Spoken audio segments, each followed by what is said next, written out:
You're listening to a DM podcast.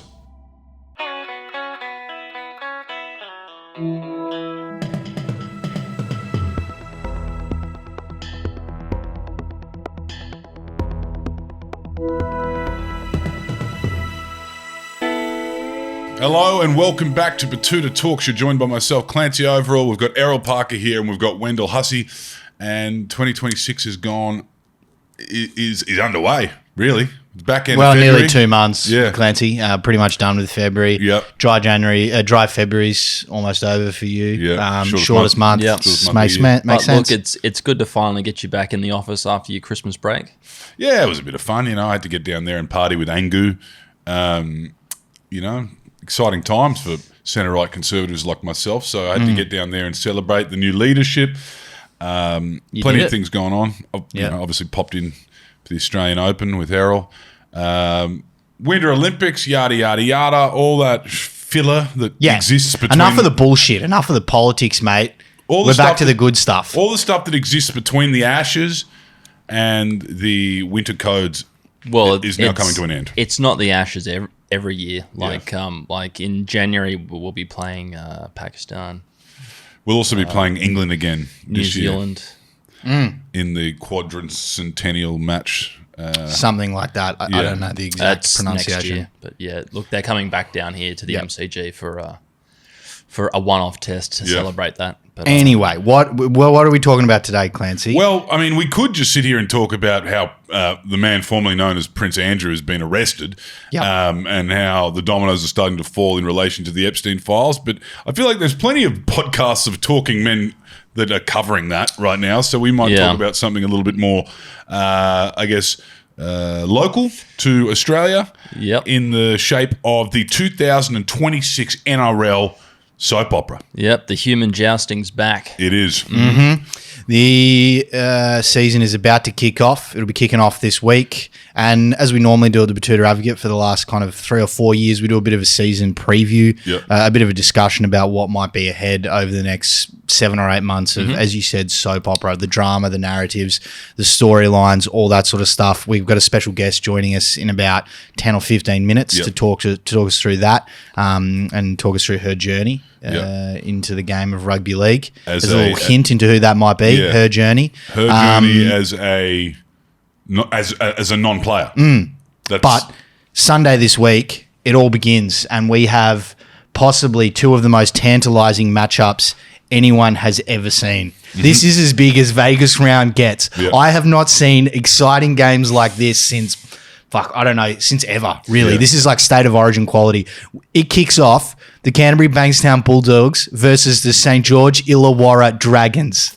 Now, that alone is a headline fixture. If that doesn't wet your whistle, you've got the Newcastle Knights versus the North Queensland Cowboys. Wow. And to make it even better, Hull KR, which is the Hull Kingston Rovers, are playing the Leeds Rhinos as the curtain raiser to the greatest spectacle on earth, Clancy, and it's very exciting. We've got City, Country, Pom. Yep. That's how it's going. I guess those are the great equivalents analysis, of one another. I mean, look, it's going to be an absolute smorgasbord of rugby league action, and I think for the idle American fan who's going to be tuning in here to see, a team like the Bulldogs take on the Dragons. Wow. They just don't get any more blockbuster than this. Yeah. The game has been on the fringe of taking over America and the broader Americas. That's what V'landys has been going for. Obviously wants a piece of that gambling pie over there in the United States because they've just given up on all their regulations and laws and it's going hell for leather. He's been on the verge of that. I think that this fixture this year really just will catapult rugby league into the mainstream American psyche. Also, too, I mean, look, we have 4 teams here that are followed by, let's face it, businessmen from all walks of life. You've got cabinet makers, you've got builders, you've got plumbers, you've got a whole range of things. And funnily enough, so many of these industries are having conferences in Las Vegas this weekend as well. So you've got, tilers from Cogra who are going over to the International Tiling Convention in Las Vegas this weekend. And at the same time, they can also watch the Dragons there. Yep. There's a large resources convention as well, I believe, for the Newcastle Knights fans and the Cowboys fans. But if it's not the explosive on-field entertainment that wins over Americans, it's going to be the fans. When they get to see the Bulldogs kind of band, like that base that you get down there at Belmore, to see them in full flight at Vegas will be a sight to behold. As with the St. George fans, they are just, they're very well known for their antics and their excitement and their songs. What's the song at St. George? Oh, we haven't heard it. I don't think we've heard it for a while. Dragons. It is the perfect location for the Canterbury Bankstown Bulldogs fans as well, Las Vegas, isn't it? Yeah. Well, we went down there for Harmony Round to Belmore a couple of years ago, and we got talking to some of these fans, and they were at that point asking whether or not, they were asking us as people, insiders in the the decision making of the NRL, if the Bulldogs were ever going to be allowed to go. And I said it actually will come down to whether or not the NRL thinks it's a good idea to let Bulldogs fans go to Vegas, and they've obviously decided it is. They think it's worth it. And in true Betoota revisionist history, you've kind of hinted that you just laid it out there in front of them. I believe you told them they're not being allowed to go to Las Vegas. I said not a chance in hell. If you people behave like I'm witnessing right now inside the Leagues Club at Canterbury Bankstown, there's no fucking way. You won't even get a visa. But it's happening. So they did it. But look, I think, but every year the stadium is chock-a-block. I mean, look, if you'd read, some less friendly news outlets, they'd have you believe that the stadium is as empty as a fat man's plate. Yes. But look, it's something that I think America is starting to get around. I mean, you have attendance rates going up. You have service workers in Vegas. Taxi drivers down to your croupiers, all so enamored with this influx of Australian, and we are sending the best of the best over there. We aren't these aren't Port Adelaide fans or people like that going over there. This is the creme de la creme. Yep. These are honest, hardworking men and women from places like Cogra, Carlton, the St. George area, down to Canterbury Bankstown. You've got people from the Steel City, from Spoon Castle, and you've got arguably some of the greatest Australians to ever live, the greatest race of people, Townsvillians, who are going over there too. From the deep north. It's going to be a fun time. It's going to be electric, and I think we're at the point now where Americans can make the distinction between rugby union and rugby league. I think they get it.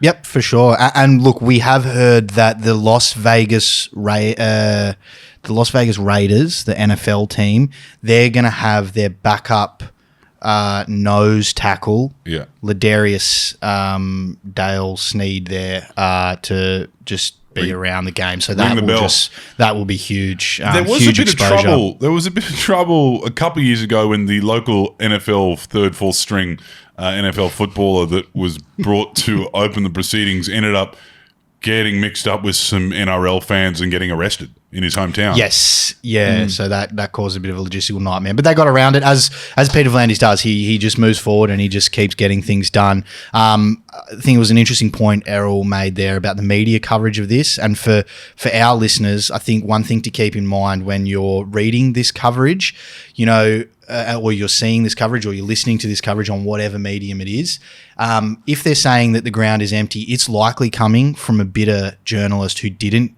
get invited to go over on that Las Vegas junket, and so they're just trying to tear it down. Yep. You need to listen to the truth tellers who really committed a lot of their time to go over there and enjoy and work around the clock to cover the spectacle of Vegas round for the NRL. Those people, they're not gassing the game up, they're not glossing over any of the faults or flaws, they're just telling you how great the spectacle is over there in Las Vegas, and I think those are the people you kind of should be listening to. Now, but Vegas round is really the spit before the vomit in terms of what Peter V'landys is trying to do for the game. Yep. So we have the Vegas round was really the first foray into exporting rugby league into the world. What are some other places that we could target? Obviously, moving over into New York. There's a well. he's hoping to conquer. Obviously, we mentioned that we'll conquer America this year. Once that's done, places like New York. V'landys wants the opening round to be international, full international. Rio, Sao Paulo, Paris, London, Tokyo, New York, Lagos, absolutely, New Delhi, Cape Town, Colombo, Moscow, and that way we'll be able to watch every single match back to back over one day in Australia if we get the time zones right. You know what I mean? Yeah, because wow. it's always 7:30 p.m. somewhere. It's a dream gambling bender as well, isn't it? You just go through 24 hours of rugby league or however long it'll be like Live Aid, but rugby league, where you've got concerts all over the world that that can basically be watched in one continuous session. Any suggestions for locations? Well, look, you've got different teams that represent different bases. Of course, we mentioned the Bulldogs before. They're very prominent within the Lebanese community, also the Greek community. Since basically post-war migration, a lot of Greek Australians ended up in that part of the world, and the Bulldogs' colours are the same as the Greek flag. So you go down there, you'll see that on the hill. You'll see a Greek flag. It's just one of the same. So in an Olympic stadium in Athens, that would be pretty special. That would be special. Or again, if we want to play into the kind of fanfare of Vegas round, maybe we could have the Bulldogs play at Mykonos or a Greek island. I was thinking that too. They could take a leaf out of Rugby Union's book and sort of make an aquatic version. I mean, like if you're familiar with rugby league's fairer cousin, there is this cultural phenomenon that happens in Sydney. I believe it's called aqua rugby. Yes, they could have that, but for rugby league, they can have it on the beach at Mykonos, so you can be eating your 49 euro sandwich and washing it down with your 17 euro mythos. Have these modern day gladiators fighting out on the sea in front of you. Yes, that would be special. The problem would be the sand. It's not exactly sand in the Greek islands. Yeah, it's pebbly, isn't it? It's pebbly. So, I mean. Well, look, the rough and tumble life of a rugby league player, they'll be able to handle it from one game. On the gladiator thing, I think the no-brainer would be you actually open the round, you open the season, bunnies versus chooks, the rivalry in rugby league that everyone loves, and you take it to the Coliseum. That's what I was it has to be the Coliseum. I mean, Gus Gould, the drone pans down. Gus Gould is standing in the middle of the Coliseum. Bang! They release like a lion running through the background. Whatever other animals you want to have going through, and then the bunnies and the jooks come out and they go and they fight as well. They're allowed to fight. They did it for the Fast and the Furious 10 premiere was at the Coliseum. I think they'd be open to this. Yep.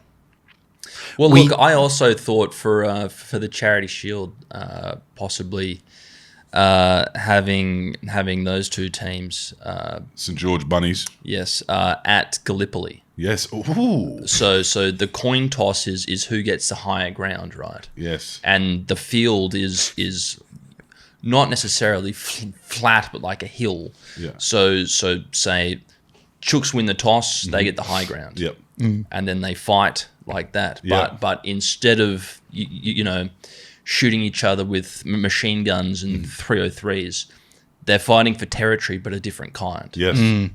Yeah, no, that'd be interesting. I mean, we've got there's so much exhibition and celebration in the game now. We have a round for everything. Yeah, where would we have this soon to be established? We hope Pride round.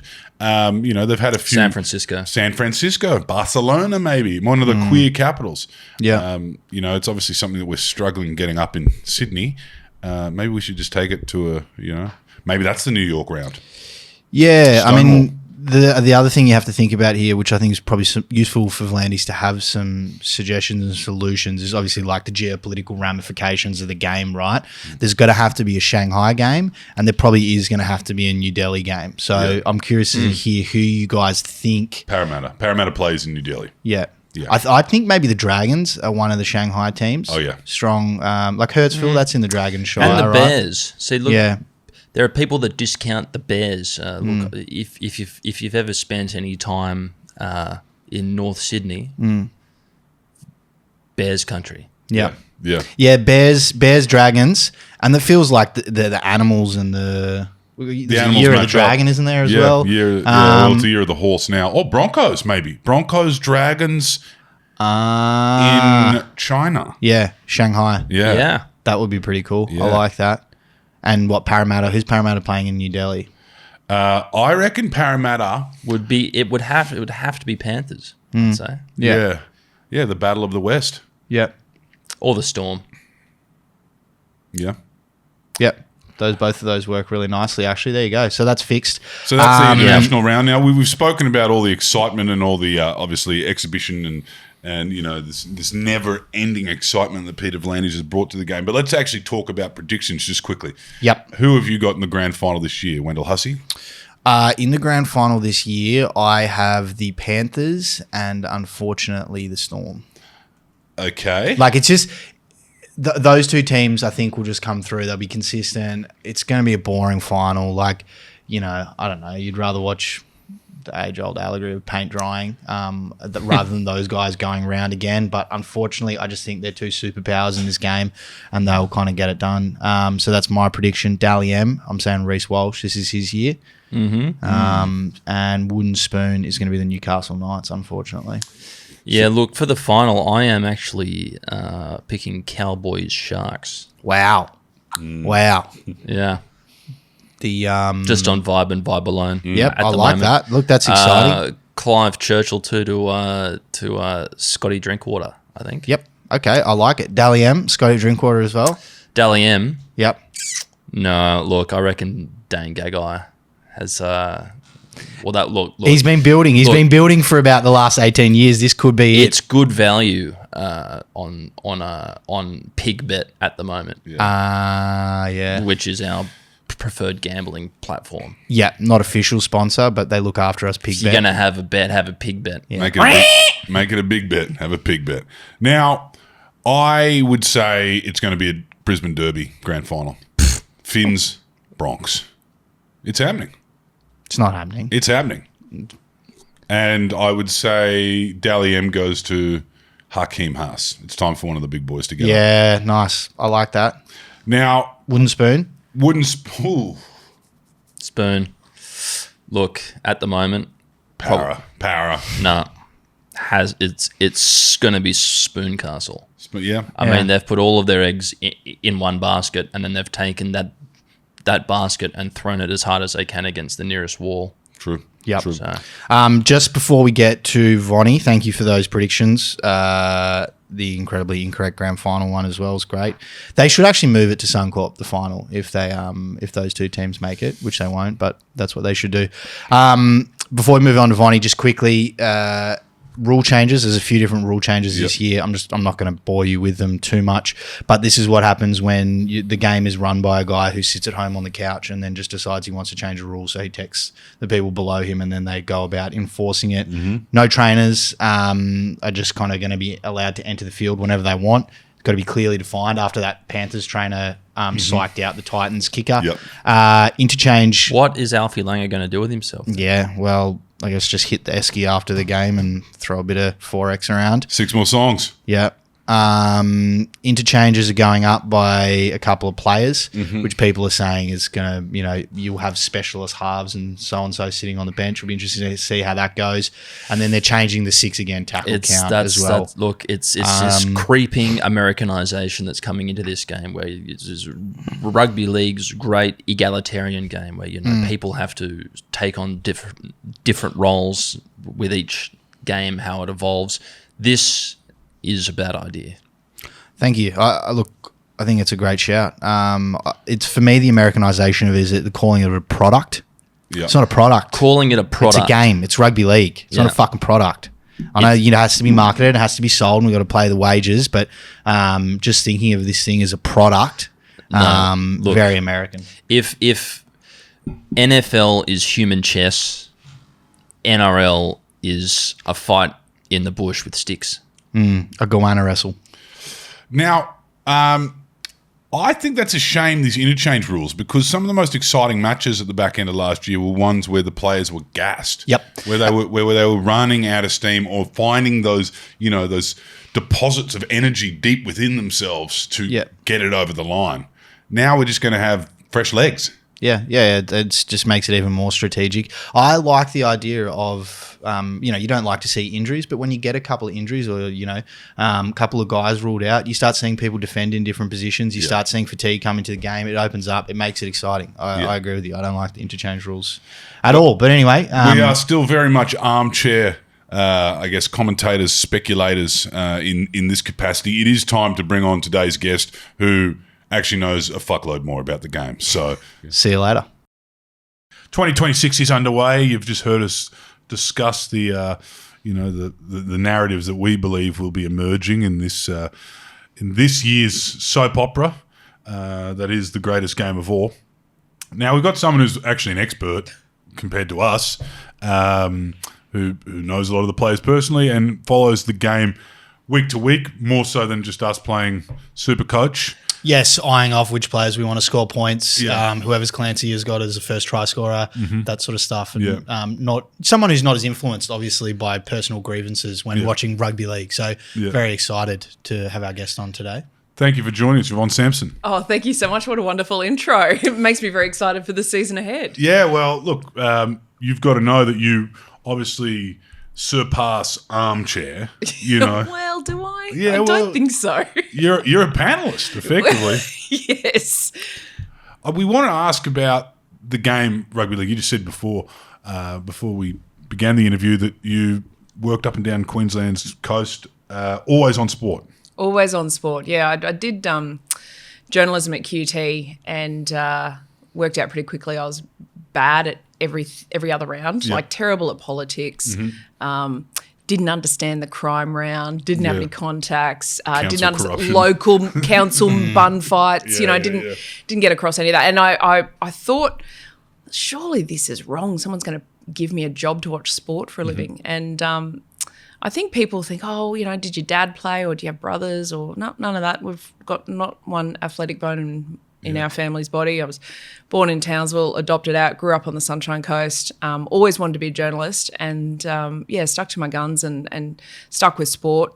Grew up watching footy. Of course, girls and women weren't playing really, to the best of my knowledge around that time. I now know that it is that's wrong. There were women playing. We just didn't see it. Just your periphery. Yeah, that's right. And there was no coverage at that stage. And, I just watched footy with Dad and we were actually – my dad was a butcher and we were farmers. We had horses and cattle. And so hinterland. In the hinterland, a little town called Palmwoods, just next to Nambour.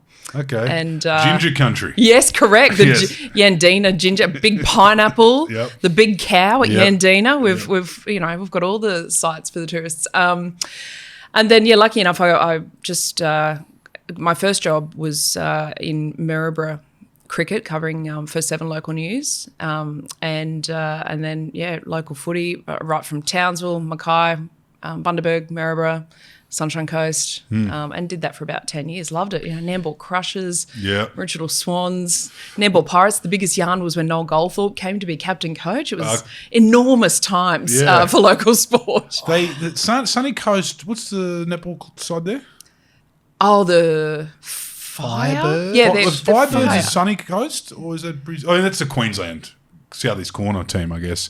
But the Firebirds had a run. Yes. Like in the 2000s, I remember. That all came a little up because I am as old as dirt. So they came into fruition a little after my time. But and they've got a great relationship with the Melbourne Storm. Yeah. There's that that relationship there. So and then then ended up got fired from my first media job. Happened to all of us. Yeah, that's right. Ended up down in Sydney at Sky News, and then Channel 9 asked me if I wanted to come across, and went back to Brisbane working in their sports department at Channel 9 there. And my boss was the great Andrew Slack. Yep. He was head of our sports department. Wally Lewis was our sports reader, and Ian Healy. And here's me, nobody from nowhere, walking into this sports department in three of the greatest of all time. And up on Mount Cootha. Mount Cootha. And it was just one of those moments. I looked around and I thought, my God, I don't deserve to be anywhere near this room. Yeah. This is insane. And I sort of sat down tentatively and put my little notebook down and introduced myself. And like Wally Lewis, he's my all-time hero. Yeah, there's an aura with old Wally. You go funny around him, right? Well, we used to drive down in the old Falcon to go watch him play in the BRL. Yeah. And then, he was such a big part of why rugby league was so important for our family, especially through those origin periods and early Broncos. And then Wally got up and shook my hand. He said, welcome to the team, Vonnie. He said, let me get you a cup of tea. And I was like, what has Speechless? happened? Do you remember what you managed to get out at that I was point? like, It was thank you, white Mr. noise. Lewis. Yeah. Thank you. I appreciate it. Should I call you Mr. Immortal? How long did it take you to get, I guess, comfortable in that situation? You might not have been comfortable for a long period of time, or there might have been nerves, but how long did it kind of take you to find your feet amongst some of the greats of Australian sport? I'm always aware that they've got so much skin in the game, and they are the premiership winners. They're the champions. They're the ones, the ornaments of their individual codes. Rugby and league and cricket. And I never felt I never would compare myself to them. I was just eternally grateful, and still to this day so grateful that they made space for me and was so nurturing and gentlemanly about it. And you couldn't ask for three more gorgeous men to make it possible for me quite early in my career to take steps forward. They were so supportive. Did you get free car washes at Hoppy's? Yes, I know. What about Heels in the Business? The Hoppy's car wash. Yeah, right at the driving up and down Mount Cootha and then off to Hoppy's once a week and keep the wheels in nice order. One of the early Betoota Advocate interviews, sitting in a Hoppy's car wash We with Heels. Heels in Hoppy's. What was that, Norman Park? Yeah. Yeah, right. Chris Johns is in that as well. Yeah, right. I think there's a few of them. They're all They're everywhere. yes. Rugby league loves folklore. I think most sports love folklore. There's one piece of folklore that seems to go around a lot about a conversation in a cab by a notable rugby league presence that may have helped kickstart things a little bit. Yeah, so my dad was a butcher, but then he got quite bad arthritis in his wrists as he got older, and so he ended up driving cabs for a few years before he passed away. And he was working down in Mooloolaba, the hot spot of the Sunshine Coast, and where all the nightclubs are. And one big bad Wendell sailor jumped in the cab, probably doing his worst work at Fridays down at Mooloolaba. Yeah, no doubt. And my dad was I'm an only child. My dad was so proud of me, and I was just about to finish uni, and I think I was heading into my third year, and he'd bail up anyone in the cab. You should know my daughter. She's and he's obviously got a captive audience in Dell, and told him. And then Dell said, I know the bloke who runs the newsroom. Here's his number. Tell him to give him a call, and I'll let him know to expect her call. So really, he helped me get my first little bit of work experience, which was amazing. So Dell's good for it, isn't he? He's a man of his word. Yeah. He wants to help out all the time. And that Serena folk are all the same. They're all really, they're quite joyful. Yeah. Don't mind a good time. Yeah. But always very grateful for Dell too to give us that bit of a kick along. So it is true. I mean, it's great. It's a great yarn, and it also. It's that Queensland dad. Yes. Have you ever heard of QUT? yeah, exactly. My daughter's down there. She's down there, actually. Yeah, Let me tell you about my daughter. I mean, the poor people, he must have told every single person that jumped into that cab. Well, it's not what you know, it's who you get in the back of the cab. Now, I want to ask about the BRL. Who was your family's team? Well, do you know what? It was just Wall. So, Valleys. Winner Manly. And so Dad grew up in Balmain, so he was very much a Balmain boy, a butcher from Balmain. He was the third in his household to be a butcher and work at the meatworks out at Homebush. So it was Blocker, Benny, Ciro, Junior.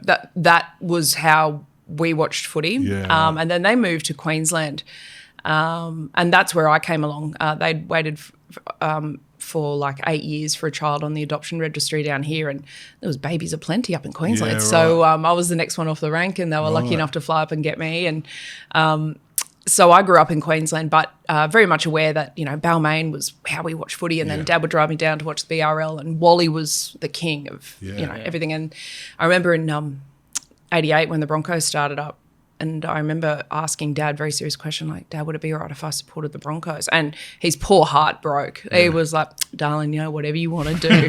and what a decision. Yeah. It worked out pretty well. Yeah, especially then, coming in hot. He would have been very fond of the merger a few years later. Yes, correct. Yes, That was what side he was they're on. still over it. I think they've this hasn't been any dramas.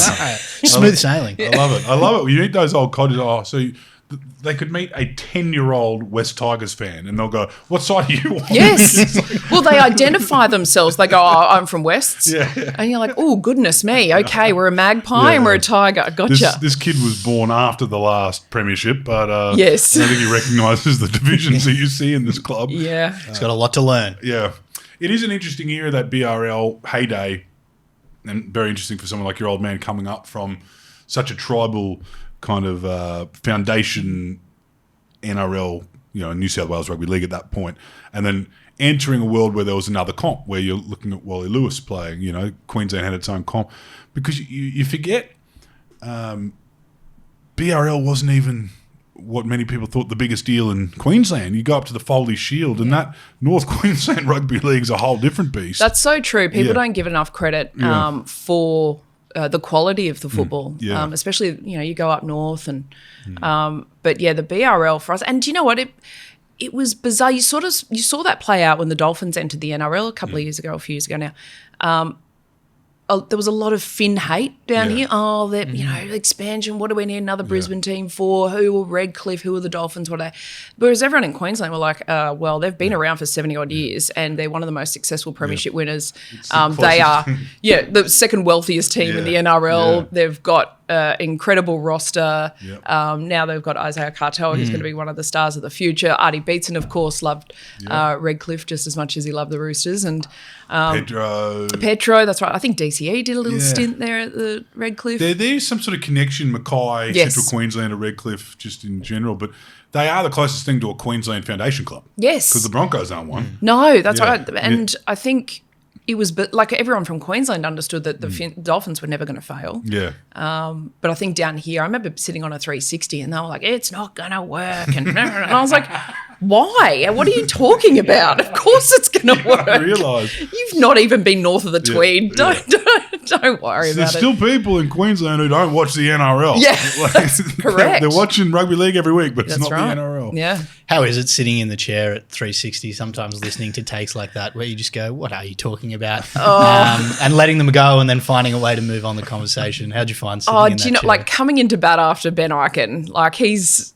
so intelligent, he's so considered, and he'd done that job to perfection for so long. And then when he took the job at the Broncos, it was pretty quick, the transition. So it was kind of like I got a call on the Friday and said, Vonnie Eichen's leaving, can you host 360 on the Monday? I was like, oh, God. I mean, yes. I'm not that combative. Yep. Like I can do it. I can sit there. It's not my natural way of going. So and I love Paul Kent, and so we got along great. But it's almost like the journos that come in like Yosemite Sam and shoot from the hip and and it's wow, what are we doing here? This is wild. I'm going to say something. Say it. Last week I said something and it got 10,000 likes and I'm going again. Yeah. And look, the journos come on and they do their due diligence and they make all the phone calls and they come in with a fully equipped, ready to go. And do you know what? People say, I don't watch 360. Bull, you don't. Everyone watches 360. Everyone's, it's compelling. Yeah. It is. I mean, you go to the Leagues Club. Of course you do.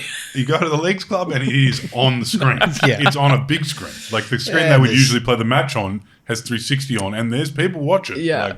And even the coaches, they'll say, I don't watch anything and I don't read any. No, yes, you do. Yeah. You do. Do you think there are any players out there who actually don't consume media? Because they all love to say that. Mate, look, honestly, I don't know. I'm not on social media. It's like bullshit you are. Yeah. You've got 3 You've got burner a Google accounts. alert set up. Yeah.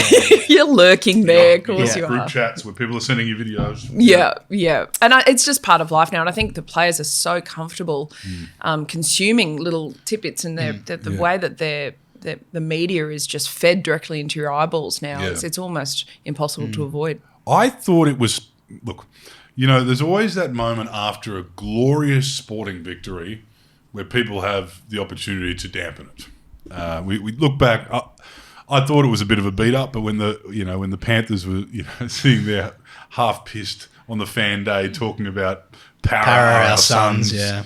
You know, that you have the potential to bugger it up straight after it. Not that anyone cares. Your fans don't care. You don't care. Your family doesn't care. But, you know, that gave a fair bit of material to 360 later that week. The one moment I nearly saw that happening, and I thought it was a very high-risk move, was when they gave Reece Walsh's phone back an hour after they won Yes. the premiership. And he was just indiscriminately filming the after party. Yeah. Again, they navigate this line where there was nothing. Like, he knew what he was filming. I don't They know were if it's tossing out the threat to Buzz. Hey, trying to come on, Buzzy boy, where are you? Yeah, like, hey, how you going? Jordan Ricky, Yeah. They just don't know. Like, people don't know they're being filmed. They're like, yeah, Ben Hunt. It's like, you know, there's a Gen Z filming this conversation right now. Yeah, there's a million people watching right now. Yeah. Do you think we've gone back to a bit of a grace period for athletes in the wake of winning something? Like the Seattle Seahawks, they just won the Super Bowl, and, you know, on their fan day, they got up on stage and a few of these guys were like, if you have anything to say, anyone who's had anything to say about our team, anyone who's had anything to say about Seattle, fuck you. Whoa. You know, and like full blown teeing off. And it seemed to me the sentiment across all the comments was like, they just won the Super Bowl and say whatever the fuck they want. Yeah. Like, good on them, you know what I mean? It feels like maybe with the Bronx a little bit last year, it's back to like, hey, you win something like this, unless you do something criminal or morally very wrong, fuck, have a go. I think it's a really good point you bring up, because I have seen a huge influx in the adoption of that American sporting culture, especially when you see a grand final. The ski goggles, you know, like, again, I'm not up with the kids. I'm like, why are we wearing ski masks? What's happening? Yeah. The cigars. The cigars Yeah. were crazy. Yeah, it was nuts. Ski goggles for some passion pop and maybe Yeah. one bottle of Moe. But this is, you know, so they watch, you know, the biggest sporting events on planet Earth, and they see their idols. They all watch the NBA. They all watch the Super Bowl.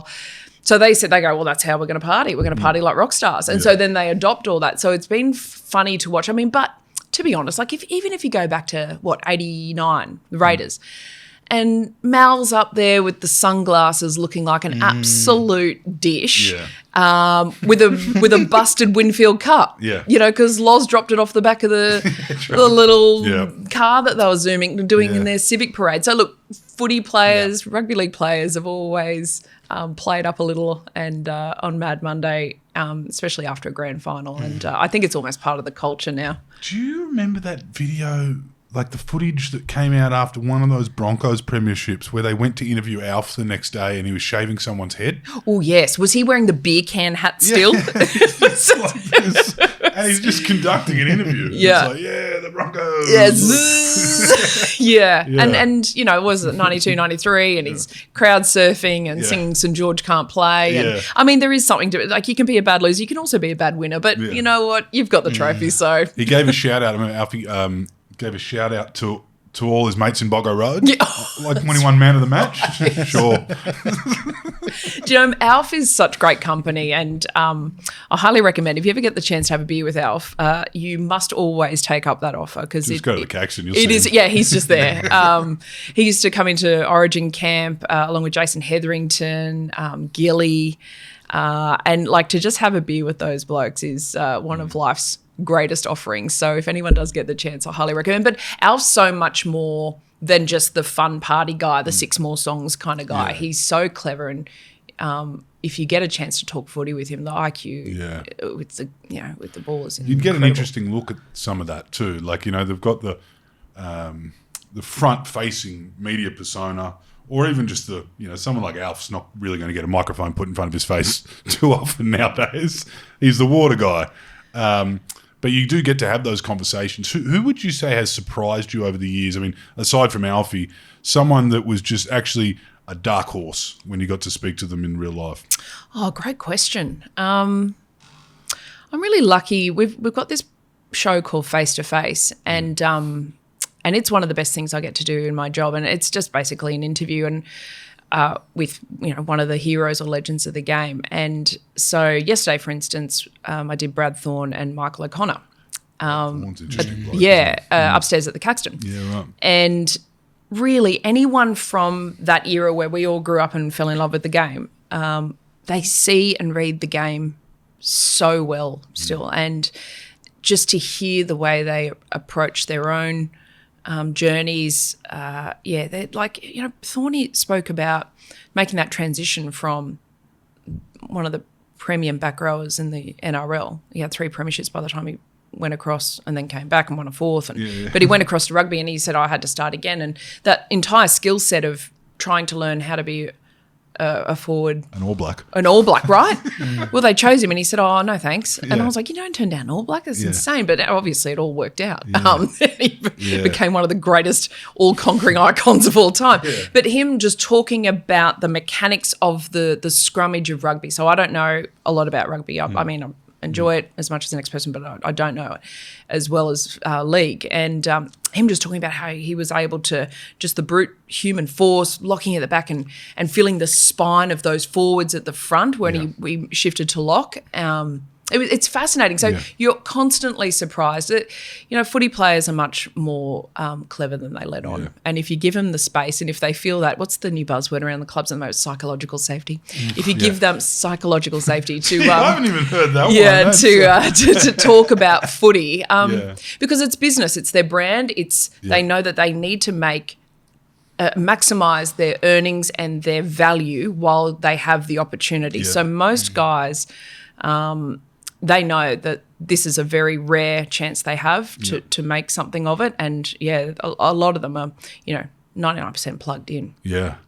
Reese TV. Reese How TV. Where do you think the psychological safety levels of Reese TV are at the moment? Off the back of a pretty all-conquering year for him as well. Isn't he something? Yeah, incredible. That try. I mean, I was on maternity leave, so I dipped out of the season around Origin and just sat at home ranting and raving on the lounge like everyone else. And then when the Broncos got into the grand final, I went along with my 2 other mates from Brisbane and watching that Reece try it's still inconceivable, just the dynamics and the physics and the fend on Pappenhausen. And we were lucky enough, Fox go around and do all their pre-season shoots at all the clubs and, like they got the Roosters down at Bondi Icebergs and they did a big rooftop party for the Bulldogs with all the drums and they were, cheering bar around and, so it's fun. And we went to the Broncos, Matty Nable's doing his big sweeping piece and, not to ruin the ending for everybody, but then Reece comes along and he's got this big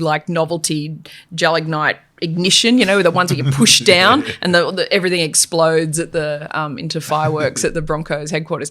Anyway, I was lucky enough to have a quick chat with Reece and he was talking about how he's on this learning trajectory. And I said, mate, I heard that kids are rocking up to training with toilet seats around their necks, getting you to sign the toilet seats. And he goes, I'm really embarrassed and the dunny thing, I was, just something I did and it was, I'd installed it and I hadn't used it and, and now I don't want it to be how I'm remembered. And I was like, oh, mate, there's no risk of that. That's not going to be your legacy item. The slow-mo gets overused in sport, I think, now, but the slow-mo of that try that you just mentioned where, as you said, he steps inside and then he fends, just the balance and the way he moves through is, I could watch it and repeat forever. And it's different nowadays for these young fellas because, we talked to Mace about this and he said there was one Origin where they just crushed Billy Slater. Yeah. Back in the 2000s. They just bashed him up. It was like, they were picking on him and they knew that he was the difference in a match. You have to, right? And it took Billy 3 years to kind of come back because you could do that. You could hide him away for a little while back then, miss a few Origins, whatever else. Reece Walsh had to recover from that hit from Sawali pretty quickly. They didn't give him a year. It was the next year he won a premiership, but it did spook him. Yeah, it rattled him. Yeah, he was playing. He was very jumpy for a long. He's smiling now because he's a New South Wales fan. He goes, smeared his mascara, la la la la. But that hit, for most people, changes the way they behave for the rest of their life. Oh, you'd have to be gun shy, right? Because it's like the impact of a car crash. Yeah. And we've seen all the good ones. They get targeted. Yeah, like Billy was a great example, playing with more time and space than anyone else on the field. Ponga went through that and then he got targeted pretty quickly. It's always the gorgeous ones. And then Reece. I mean, and I think there was a bit of a a realisation for Reece. He's got to play a bit tougher and play through some of that pain because when you're good, you are the number one bloke they do their homework on every week. Yeah. If you're the biggest threat with the ball, then they're going to take that away and do their best to cut down your time. So, absolutely, you've got to go through some dark places. But then, I mean, from where Reece stands, he's constantly talking, looking at the defensive structure, watching how everyone moves, and then he's just watching like Payne Haas and Paddy Carrigan go to work. Like it's a great perspective he has from where he stands on the field. But it's that grand final try. That grand final. I mean, 2015. I was lucky enough to be working at Channel 9 Wide World Sports for 2015 for the first All Queensland final. Do you remember they were saying this will be the worst thing ever?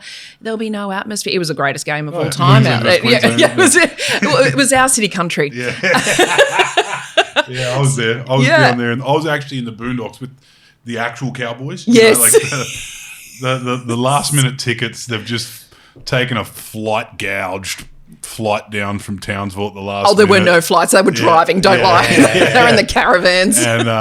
And that was it was electric, and it was one of those things where it didn't matter which team won. It did. The whole crowd would have responded the same way.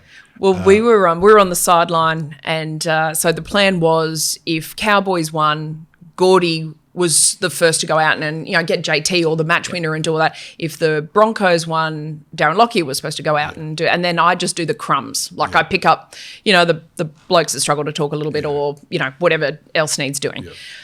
And of course, it was such a chaotic finish. And then JT kicks that ball. Gordy runs onto the field with his arms in the air like he'd won the premiership, like no microphone, no duty whatsoever, just running in to celebrate. Darren's beside me with his head in his hands, crying. I'm like, okay, I will go out then. I'll just grab the microphone. I'll just head off and see what I can get. And that interview with JT is one of the worst I've ever done because I'm so disorientated. Yeah. He doesn't know what's happening. Third string. Yeah, I'm like, I'm like, I'm sorry. This is one of the greatest moments of your life. I'm sure you prefer to be talking to someone like an actual person, but here I am. And he's like, everything's happening, and it's almost like theatre in the round. We're just spinning around, and people had. It was such an incredible moment. But like from a Broncos perspective, that was bad. Yep. 23 was worse. Yep. So 25 had all the scars of that, and then just really it was that. Well, do you know what? It was actually Reece's defensive reads. Pappy there with a couple of minutes to go. Really, that could have been the game, and Reece got him. And Kamikamitha, if he scores that try, Reece got him. It's very different. It's a very different ball game. But I mean the decider was incredible. And would I have thought at the beginning of 25 that the Broncos were going to be there? No, I don't think so. Not after the calamity of 24.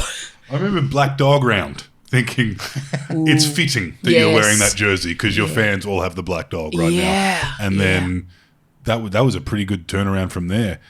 Because they went on a run. Yeah. Aren't they? Yeah. Won 13 of the last 15 or something. Yeah, and it felt a lot like old school Bulldogs 2004 where it's actually, no, these guys haven't gotten serious. They're just lifting right now. It was like, that's why I would question that they could do it again this year because it was a siege mentality that only lasts so long. You get a window of being naughty, playing up. They're out in the valley. People see them mid-season. You know what I mean? Yeah, it's hard to explain to people outside of that very special little southeast Queensland pocket that the Broncos, it is their kingdom. Yeah. And it's still a little bit of Sir Joe Bjelke-Petersen vibe, like, we'll just kind of protect this bit. We'll make that fine. That's all fine. No one saw that. Don't film them. That didn't happen. That's not his girlfriend. Who gives a shit? Like, it is because they still are they're not a one-team town anymore because of the Dolphins, but essentially there is there's a protection. There's an aura. I've taken part in that protection racket. Something happens 10 years ago. Come on, mate, you get out of here. You don't know who I am, but you get out of here. But I think can they do it again? I don't know. I mean, that was my next question to you. Do you think the Broncos are back there again this year? The Payne Haas situation's massive. That's now put a finite time on Payne Haas being a Brisbane Bronco. Adam Reynolds, Ben Hunt, can they have once again reach those heights with their careers and their bodies? Ezra Mam, Reece Walsh, Paddy Carrigan. But, I mean, even the final series last year, that game against the Raiders was ridiculous. The miracle emoji. Yeah, the miracle emoji. Jeez, we had a good season last year. The game against the Panthers. So they were just redlining the whole time. And there was a bit of a fuck you about that season and a finals run, right? Like, obviously everyone in Brisbane loves them, but to the rest of the rugby league community, it was like they believed they were going to win this thing and everyone could get out of the way. That's hard to keep going when you've won the premiership and everyone's feeling good. You can't juice that lemon every week, right? Yeah, it's a different mentality to the grind set of Penrith or Melbourne Storm, for example. Yeah, whereas Penrith, you know, once the Broncos pipped them last year, Penrith just said, fair enough. You know, you were the better team on the night. Well, they had such a slow start to the year, Panthers. And by no measure are their dynasty over. Yeah, that's the thing. It's very sustainable what they've got going on. Yeah. Whereas I don't know if the Broncos, that surge in 2025 is sustainable. Yeah. I mean, Madge is obviously very strict, and he will give them every tool they need to get there again. Whether they can pull it out and all have almost season best performances, it's another thing. Who are the Smokies, do you think? See, I keep talking about the Dolphins. I actually think they will be. Flegler's back, great to see. The banana farmer. the Bundy Bear. Love it. He is a big Bundy Bear, isn't he? He's got a bit of Aidan Tolman about him, actually, now you say it. Yes, yeah, absolutely. See, I love Trey Fuller. They've got Hamaso, they've got Herbie, they've got Cobbo. Isaiah Katoa is, I think, one of the best young playmakers we've got in the competition. I think the Dolphins could probably – I hope this year is the year they make the 8. I think the Warriors were a bit – I think we've forgotten that they lost Mitch Barnett and Luke Metcalf to injury at the back end of the year, so hopefully they will finish a lot stronger. They've had – it would feel like a lot of momentum the last couple of seasons, and when the fans – when the Warriors fans turn on, you know, it's kind of lost on us because we're not we're not surrounded by it in Australia. But the Kiwis think that they can do it. Well, that War Nation, the rise of that a couple of years ago. When was the World Cup, the Rugby World Cup? When was that? A couple of years ago now. 23. 23, right. Yeah. So on the front page of the New Zealand Herald was War Nation, which is unthinkable in New Zealand for a rugby league story to be on the front page during a World Cup is extraordinary. So, I think everyone likes the Wars. I'll never forget what they did during COVID and leaving their homes and all that sort of stuff. And plus, they're they're great people. They're just fun, they're right? a great club. Yeah. Titans. I mean, really? Yeah, I think Tino Fasuamalawi putting big stake in the ground, saying this is where I'm staying. This is where I'm going to play my best footy. They picked up Marcus Bye's son, is it Cooper Bye? Storm don't lose a lot of those young kids. Yeah. They've got a lot of exciting guys, the Titans, don't they? It's just if someone can kind of steer the ship. Yeah, Keanu Kenny, Jaden Campbell. AJ. Brimson. I think they're probably... Well, they're definitely going to trend in the right direction. Yeah. They got and then they're at the point now where they have a generational club, you know, with those Campbells. The poor old West Tigers. What do you see for them? Oh, see, we were lucky enough to have Benj at Fox for very briefly before he ditched us. We even brought out the helicopter for our season launch. Bendy jumped out of the helicopter, gave him his own show. And then he went, nah. I'm back. Look, the Tigers have always got talent. West Tigers have always got talent.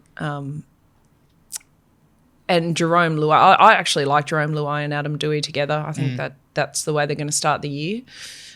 Dream Buller's a sensation at fullback. And Terrell May had a massive chip on his shoulder and it suited him down to the ground. It worked a treat. Yeah, the Origin snub paid dividends in terms of his personal game at the Tigers there. And Api Coruscant's a champion. Yeah. So they should be going a lot better than people give them credit for. Origin's such a gift and a curse for the game, isn't it? Where it's like, I'm sure the coaches deep down wish these players just weren't up for selection.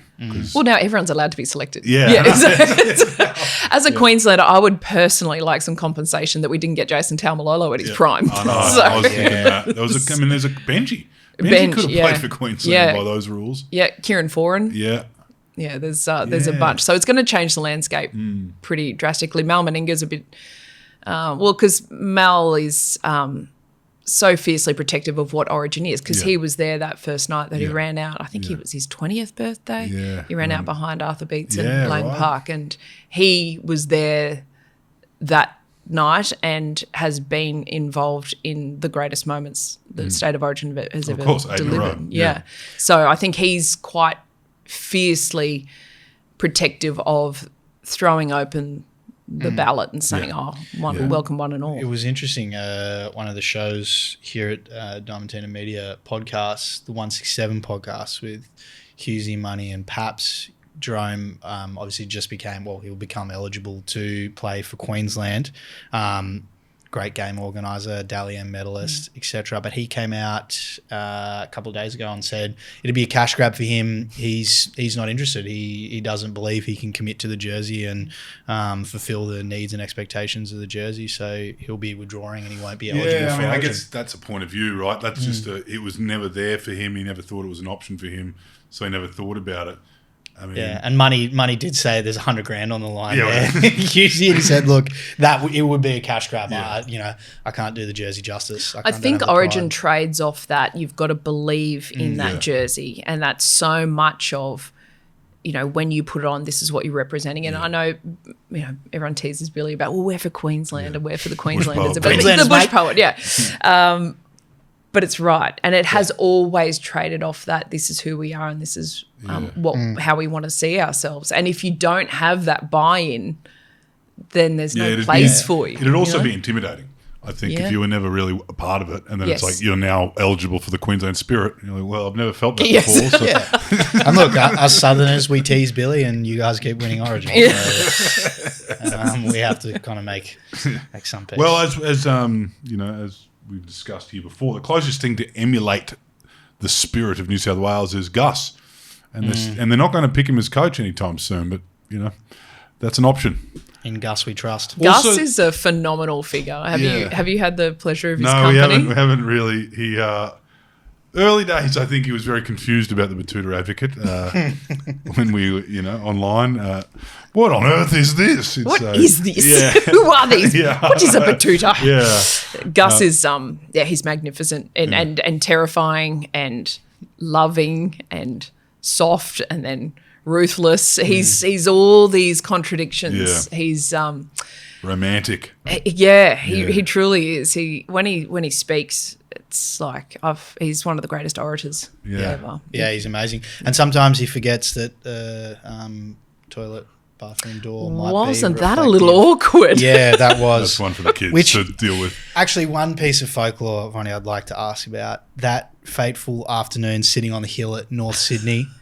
Were you really telling your friends about a colleague throwing out a Christmas tree? It's the dumbest story. And you can actually see their faces. Like, it looks like I'm telling some wild rooting yarn, and I'm not. It's like, you can see their faces. They're like, oh, yeah. Like, they don't care because it was like, and it's so dumb to explain. Like, someone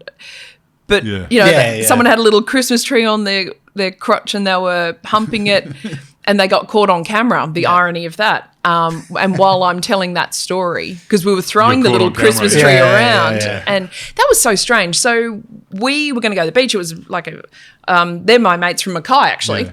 And it was, I don't know, we thought, we'll go down and watch the Bulls or something playing the it's like Rugby cricket, Cup right? or something. Yeah. So we just went and sat on the hill, and then there was someone down on the boundary and they were like saying something, and I'm like, are they talking to us? Is that player talking to us? I was like, oh, it's Chris Lynn. Oh, yeah, I don't know. Is he? I don't know. Yeah. And then we went across, and then my phone started buzzing, and I was like, I don't know what these are about. And then we went across the road to the pub, and the Channel 9 commentators were, and they're like, oh, Vonnie, so sorry. Oh, my God, that was hilarious. I'm like, oh, my gosh, what are we talking about? And they're like, oh, do you not know? I was like, no. And then I went viral before really anyone was going viral. Days, So I thought, oh, that's a shame. I'm going to get fired. Yeah. Did you have concerns, or were there any? Definitely. Yeah. I thought, oh, my gosh, they're going to flick me for sure. But no, thankfully it was play on. Bit of fun. Goddamn Lynn sanity. Yeah. And then everyone was like, are you dating Chris Lynn? I'm like, what are you talking about? How does that happen? And then the YouTube was like cricketers' girlfriends simulate sex on the hill. I was like, whoa, what? Yeah. Then you've hit the subcontinent. Yes. And we appreciate all our Indian fans. Yep. But there's a narrative that's been established just Yes. through Chinese whispers. So now when I do see Lenny, he's like, hi, internet girlfriend. I'm like, hi, internet boyfriend. That's good. Well, thank you for joining us, Bonnie. It's been really insightful actually talking to you about football. How do you think we're going to go with the W this year? Do you think the girls are going to get up in Brisbane again? Oh, gosh. Well, they've recruited Jessie Southwell. I don't know if you guys have gotten across Jessie's game, but she's extraordinary. She's worked a lot for a few years now with Joey.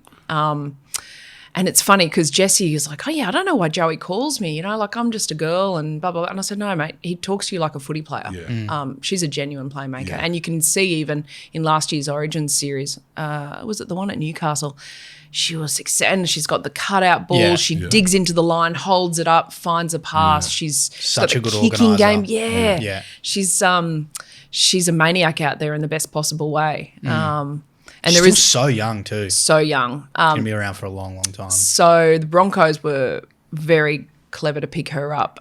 Disappointing for the Knights, obviously. They lose such a talent. But, yeah, Broncos. And it's nice when you go into the Broncos headquarters in Brisbane, they've got almost immediately, it was like the next few days, they've got the women's poster up, they've got the men's poster up. It was just perfect having them both there with the trophy on the fan day. It worked, right? Yeah. Very cool. I wonder if it'll happen again. But they lost Gail Broughton and they lost Mele Hafanga, Yep. who those girls have gone across because the Warriors are an opportunity for them. So they wanted to return home, which you can obviously understand. So, it'll be different for the Broncos. This is Ali Brickenshaw's last year. Yeah.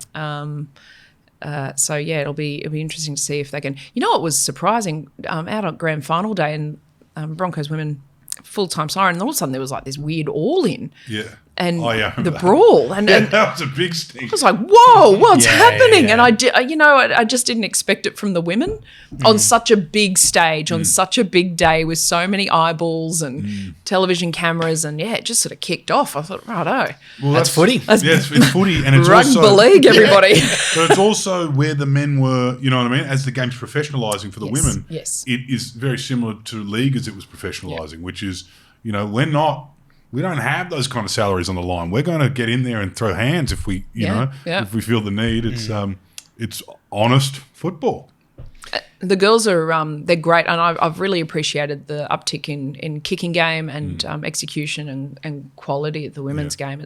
I had 2 very unsuccessful seasons at the Sunshine Coast Sirens as the starting 9. I used to shut my eyes in tackles. I was an absolute liability out there. Slowest person to ever play the Sirens, Sunny Coast Sirens. But and so I can definitely appreciate how incredibly athletic and skillful these women are. So it is a joy to watch.